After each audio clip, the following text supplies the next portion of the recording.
Dopo 10 anni dalla sua assenza, nell'ultimo Nintendo Direct è stato annunciato il Professor Layton and the New World of Steam, l'ultima produzione di Level 5. Per i nuovi arrivati al canale, io sono Dashcall, fan insano della serie Xeno di Monolith Soft e del Professor Layton, le opere che vantano oggettivamente le storyline e colonne sonore migliori di sempre.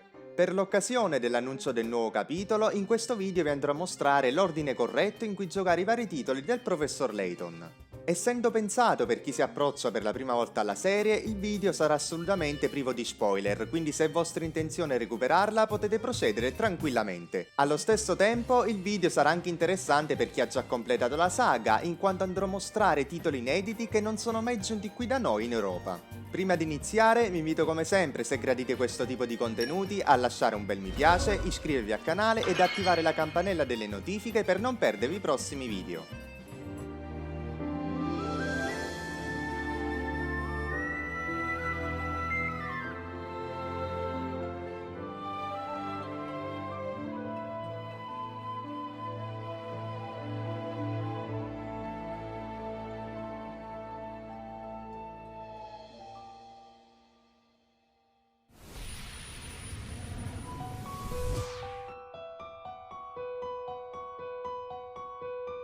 Da premettere che la serie principale del Professor Layton presenta 6 giochi divisi in 2 trilogie. La prima è costituita da Il Professor Layton e il Paese dei Misteri, Lo Scrigno di Pandora ed Il Futuro Perduto, rilasciati tutti su Nintendo DS. Per quanto riguarda la seconda trilogia, essa è composta da Il Professor Layton e il Richiamo dello Spettro, pubblicato anch'esso su Nintendo DS, e Il Professor Layton e la Maschera dei Miracoli e l'Eredità degli Aslant, rilasciati invece su Nintendo 3DS. Arriviamo adesso alla domanda cruciale: in che ordine giocare questi 6 titoli? La caratteristica distintiva di questa serie è la sua storyline eccezionale, anche se i vari titoli possono essere giocati separatamente, così facendo si andrebbe a perdere la vera essenza della magica trama che si cela dietro la saga. D'altro canto sarebbe errato anche recuperarsi tutta la serie di fila, in quanto mancherebbe un tassello fondamentale per la comprensione dell'intera trama. Infatti, tra il Professor Layton e il Richiamo dello Spettro e la Maschera dei Miracoli c'è un pezzo di storia mancante che non è raccontato in un videogioco, bensì in un film, chiamato Il Professor Layton e l'Eterna Diva, che è ambientato proprio tra il quarto e il quinto gioco della saga. Riassumendo quindi, il corretto ordine è il seguente: Il Professor Layton e il Paese dei Misteri, Lo Scrigno di Pandora, Il Futuro Perduto, Il Richiamo dello Spettro, l'Eterna Diva, la Maschera dei Miracoli ed infine l'Eredità degli Aslant. Se proprio non volete seguire quest'ordine e iniziare dai più recenti, vi invito almeno a partire dal Richiamo dello Spettro, che sarebbe l'inizio della seconda trilogia, proseguendo poi con il film e concludendo con gli ultimi 2 titoli per Nintendo 3DS, tuttavia sconsiglio di farlo se volete godervi appieno la storia, anche considerando che i giochi della prima trilogia hanno ricevuto da pochi anni delle remaster in HD esclusive per smartphone ad un prezzo davvero irrisorio. Potete quindi portarvi a casa tutti e 3 i titoli spendendo addirittura di meno di quel che vale un singolo gioco.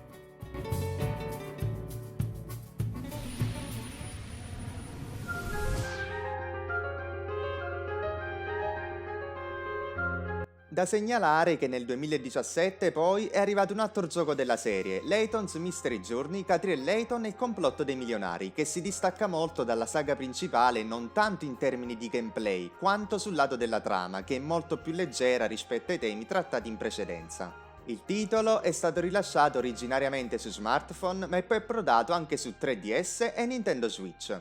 Consiglio caldamente di recuperare il titolo solo dopo aver finito i precedenti 6, non tanto perché è l'ordine ottimale di gioco, ma per il semplice motivo che con quest'ultimo capitolo è stata snaturata la vera essenza del Professor Layton, andando a proporre una trama decisamente meno matura rispetto a quella trattata dai predecessori e perdendo la magia della serie. Quindi, provando prima tale gioco, rischiereste di crearvi pregiudizi negativi sulla vera saga Layton, che è costituita da quei 6 titoli divisi in 2 trilogie che vi ho presentato poc'anzi e che è praticamente l'opposto, anche in termini di enigmi, che sono molto più difficili e ingegnosi.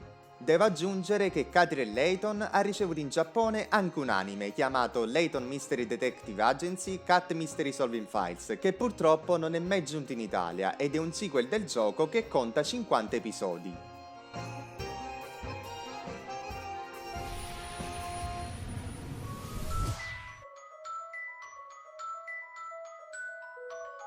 Ad onor di cronaca, devo anche informarvi che oltre i titoli citati esiste anche uno spin-off che prende il nome di Layton Brothers Mystery Room pubblicato su smartphone ed un crossover, il Professor Layton vs Phoenix Wright e Ace Attorney, rilasciato su Nintendo 3DS, nel quale si incontrano i mondi della serie del Professor Layton e di quella di Ace Attorney. Per quest'ultimi vale lo stesso ragionamento fatto poco fa, essendo rispettivamente uno spin-off ed un crossover potete benissimo immaginare che si distaccano molto dagli standard dettati dalla serie principale. Vanno benissimo se giocati una volta finita l'intera saga, ma sconsiglio di provarli se ancora la dovete completare, in quanto sono ad anni luce di distanza da quello che può essere definito come Professor Layton.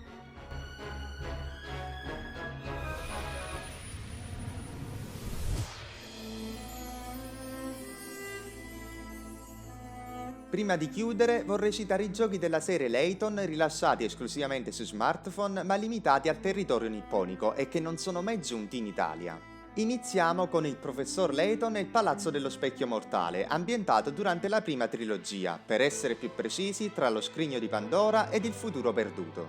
Continuando spicchi il Professor Layton e i Ladri Fantasma, un gioco gratis che tuttavia presentava microtransazioni per ottenere contenuti aggiuntivi. Ed infine Professor Layton Royale, che oltre ad essere ovviamente uno spin-off come i precedenti, è anche un crossover. In particolare si incrociano i mondi di Layton e di Kaito Royale, una serie sconosciuta in Occidente ma che in Giappone, oltre al videogioco, ha anche ricevuto una serie TV. Gli unici titoli del Professor Layton per smartphone disponibili anche da noi in Europa, invece, sono, come detto prima, le riproposizioni dei giochi della prima trilogia.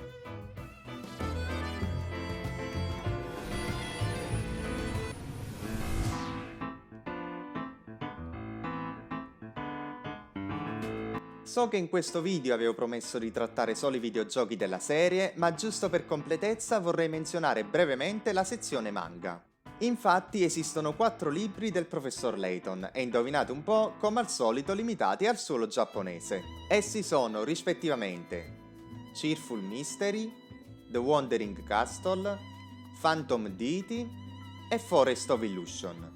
Ovviamente non sono necessari alla comprensione della trama principale, anzi sono solo degli spin-off che riprendono solamente i personaggi della serie Layton. Come già riportato, l'unica produzione che fa parte della vera serie principale, che non è un videogioco, è il film Il Professor Layton e l'Eternativa, che è l'apice delle produzioni audiovisive. Ed è diventato il mio film d'animazione preferito in assoluto, che va visto almeno una volta nella vita, solo per scoprire che un semplice film di più di 10 anni fa non solo tiene testa alle produzioni più recenti, ma che compie quel passo che lo porta ad un gradino oltre il capolavoro.